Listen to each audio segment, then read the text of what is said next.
exciting and new. Bonjour, bienvenue à la passerelle du Club Med 2. Je navigue sur les navires de croisière depuis plus de 30 ans, une trentaine d'années.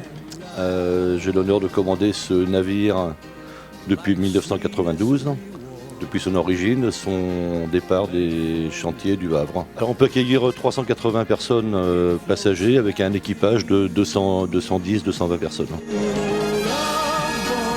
Il y a beaucoup plus d'animation que dans les croisières classiques, bien entendu, et puis voilà, nous on est obligé de prendre quelques mesures de sécurité adaptées à ce genre d'événement. Le navire est au mouillage, donc il est quand même subi aux éléments météorologiques, donc voilà, donc on est obligé de faire un petit peu de surveillance de la navigation. Voilà.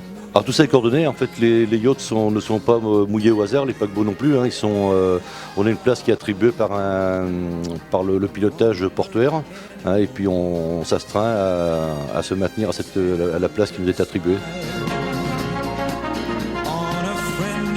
Et là, donc arrière du bateau, ou pendant la journée, des concerts avec des DJ sets qui commencent à partir de 15h jusqu'à 18h avec une coupure et puis ensuite reprise des concerts à partir de 20h.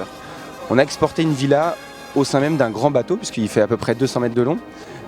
Tout ça pour être entouré d'une vue absolument splendide à la fois sur Cannes bien entendu mais aussi sur la mer. Et évidemment le coût, je dirais que c'est un bel outil de communication comme une campagne de pub classique à la télé. Et qui du coup permet de rejaillir et surtout d'avoir un retour sur investissement qui est très important pour nous. C'est la plus ancienne marque de soft drinks du monde, hein, puisqu'elle est née il y a quand même 270 ans maintenant, et puis qui a toujours accompagné les fêtes. C'est-à-dire qu'effectivement Schweppes faisait partie des boissons présentes dans les clubs anglais, de la gentry anglaise, et qui finalement, au fur et à mesure du temps, Schweppes a su en fait se renouveler et se remoderniser année après année. C'est une très grosse logistique puisqu'il y a à peu près une quarantaine de personnes qui travaillent vraiment à fond sur l'événement pendant la quinzaine du festival. Mais c'est un projet qui est mené en interne chez nous et qui, prend presque 8 mois de préparation en amont du festival.